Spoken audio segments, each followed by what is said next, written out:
In every land, there are voices that speak, voice that whisper. But only a few storytellers carry the kind of magic that can make the night pause and listen.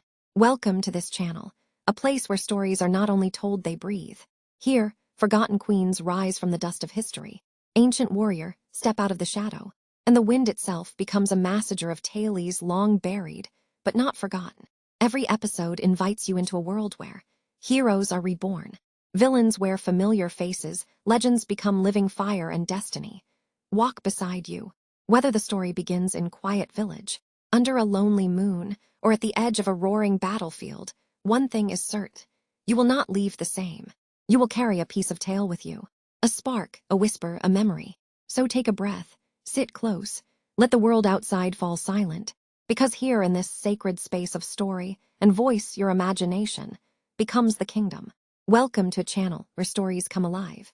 Hear me, children of the red earth, gather close, for the wind remembers what men forget. Long before iron kissed the ground of Zazzau, before traders crossed the desert with salt and gold, the sky broke open with a cry and Amina was born. Her mother, Queen Bakwa Turunku, wrapped her indigo cloth, whispering, Ya Allah, may this child be flame and shelter both. And the elders said the same thunder that struck the hills that night would one day ride behind her horse. The baby grew fast and fierce. She was no child of silence. When others learned how to sew, she stitched wounds with courage. They called her Amina, Yar Bakwa, daughter of Bakwa, born for war. At 10 years, she would run to the training yard, barefoot, skin glistening in the northern sun, eyes sharp as eagle feathers. Zazzau Tautashi. The boys would shout, Zazzau has risen, for none could match her arm. Her mother watched and smiled, seeing the storm already gather behind that young girl's smile. Years rolled like drums through the market square. Traders came and went, but whispers about the princess only grew louder. Some feared her, some adored her, all knew destiny waited. Then came the day sorrow walked the palace. The queen, her mother, fell ill. Before her final breath, she called Amina close. My child, she said,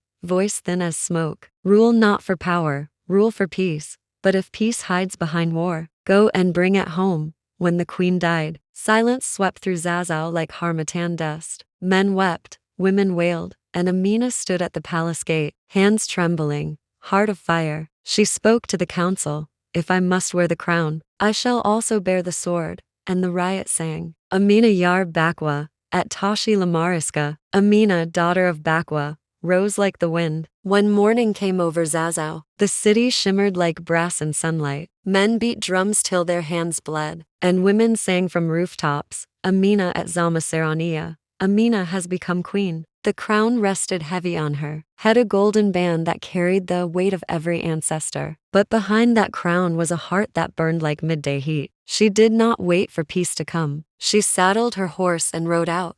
Meet it. The elders feared for her. Queen, they said, your hands are too soft for blood. Smile. And lifted her palm scarred from years of training. This hand was never soft, she told them. It was only waiting for its purpose. Then she turned to her captains, gather the warriors. Tonight we ride. The gates of Zazzau opened with the cry of trumpets. Amina rode a black stallion, tall and restless, its bridle woven with gold and cowries. Her crimson robe flared like fire behind her, and her people shouted, Sarauniyar Amina, Jagaran Mu, Queen Amina, our leader. Dust rose beneath the hooves of 1,000 horses. The horizon trembled. They robed through fields and rivers, through lands that had forgotten Zazzau's power. Village after village fell silent at the sound of her drums, not from fear, but awe. For never had they seen a woman ride like thunder, command like lightning. Far to the north, a rival king refused to bow. He sent word, no woman shall conquer my gates. Amina laughed, a sound sharp as steel, one stone. Then let your gates learn what a woman can do. That night,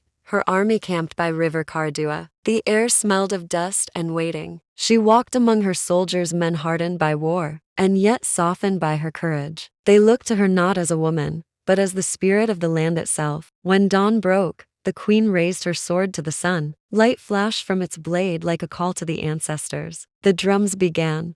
Boom, boom, boom, boom, and the army charged. Arrow flew like rain, horses screamed, and in the center of chaos she rode. Her red robe was smoke and flame, Her gold bangles clashed like war bells. The enemy king's banner fell before midday. By sunset, the city bowed to her. The riots sang through the night. Amina ta kamo Nasara. Amina has brought victory. But Amina did not rest. Wherever she conquered, she built. Walls rose where there had been none, strong walls of clay and spirit, to protect the future from forgetting its strength. These walls would one day be called Genuar Amina, Amina's wall. Still standing in, whispered, even now. She opened trade routes that stretched like veins across the north. Camels carried salt, cola, gold. Peace walked once more through Zazzau's gates, not as a guest, but as a citizen. Yet power is a lonely companion. Some nights, when the moon hung low and wide, Amina would sit outside her tent, the desert wind playing with her braids. She would whisper to her mother's spirit,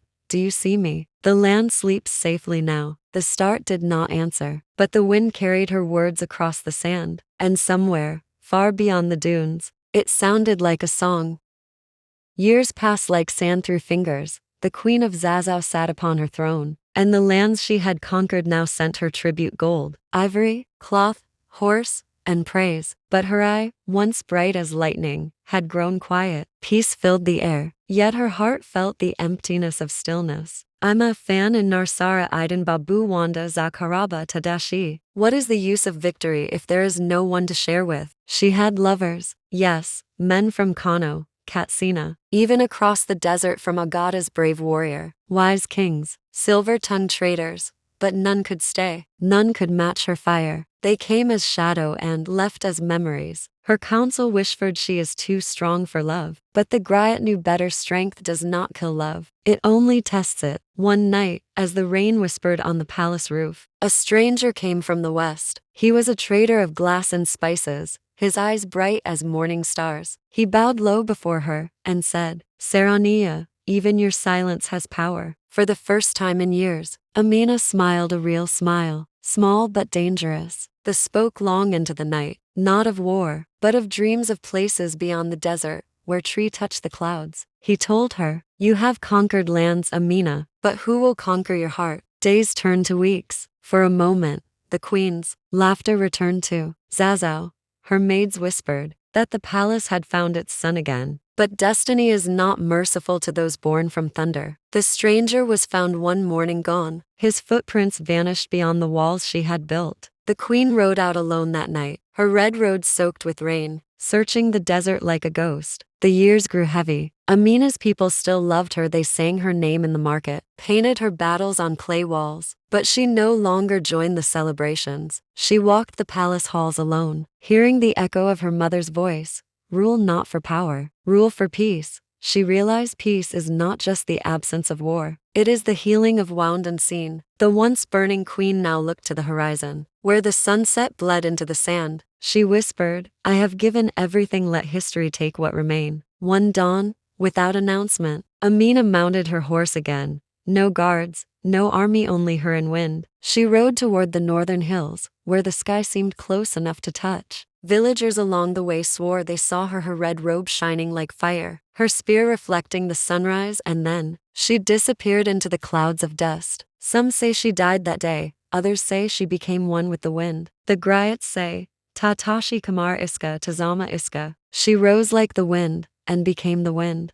On the seventh night after her disappearance, a strange wind swept through Zazzau, hot, strong, and glowing faintly red, like embers carried by an unseen hand. Children pointed to the sky, women held their wrappers tight, men stepped back in fear, for in that wind, they heard a voice soft but unmistakable, a woman's voice. "Katashi, ku karakasar ku, rise, protect your land." Drums fell silent, heart pounded, and then, just as quickly, the wind was gone. The Griots traveled from every direction: Kano, Katsina, Gober, Noop, drawn by something older than memory. They arrived in Zazzau barefoot, head bowed, with Korea instruments strapped to their backs. Inside the palace courtyard, the satin circle and began to play. The music rose like smoke, slow, powerful, haunting, and one riot, the oldest among them, spoke, "Amina at Dao, but Vikingiska. Amina has returned, not in body but in the wind." He told them what the spirit had revealed. Amina's death was not an ending. It was a transformation. She had crossed into the ancestral realm, not as a ghost, but as a guardian. Wherever the wind blew, her strength traveled with it. In the years that followed, girls from every village trained with swords and learned to ride horse,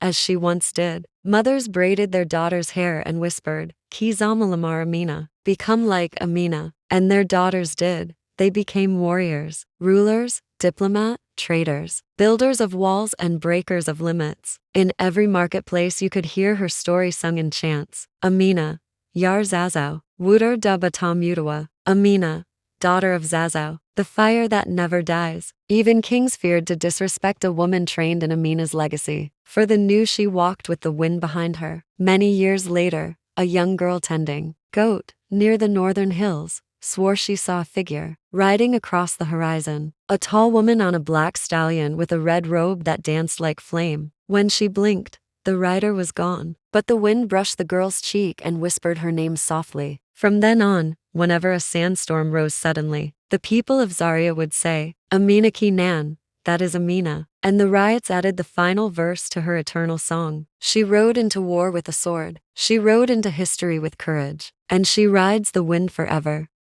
She dares to stand alone and lead men to war. They concluded she's a woman, and they questioned what could a male woman do in the land of men. Yes, she's a woman, but this time is different because the daughter of Zion has arisen from the dust. She is driven by zeal. Zeal not to show herself, but to reflect the glory of He who has sent her, her Savior, Lord Jesus. Now she is a legacy, a reminder that a woman's place is unlimited. She is made a helper to her husband, her family, a helper she has been sent to be, and so it is. Yes, she's a woman of glory and power. God did not condemn her, so no one can. She is the voice of wisdom, because the fear of the Lord is her refuge, and the Lord has become her shield. She is a woman of excellence, a woman of virtue, a woman of prestige. A mother in Israel. She is a virtuous woman. And so, Queen Amina did not disappear, she transformed. Her footsteps became wind, her voice became memory, her courage became inheritance. Today, her spirit rides with every girl who refuses fear, with every woman who chooses strength, with every soul who rises after falling. The Aminan of Zazu live on, not as a story, but as a reminder of what we can become. If you ever feel the wind brush your skin on a quiet night, look up and smile. Our queen is watching. Yes, our queen is watching. A reminder that fear is just an illusion. The mountain might seem so tall. Just look ahead and know that it's just a mere mud. Cause your fear is just an illusion. Never give up because God never fails. Thank you so much for watching. Thank you for being on this journey with me. For more stories yet to unravel, you stay tuned to this channel because who you are can indeed change nations. I love you so much, but Jesus loves you more. That's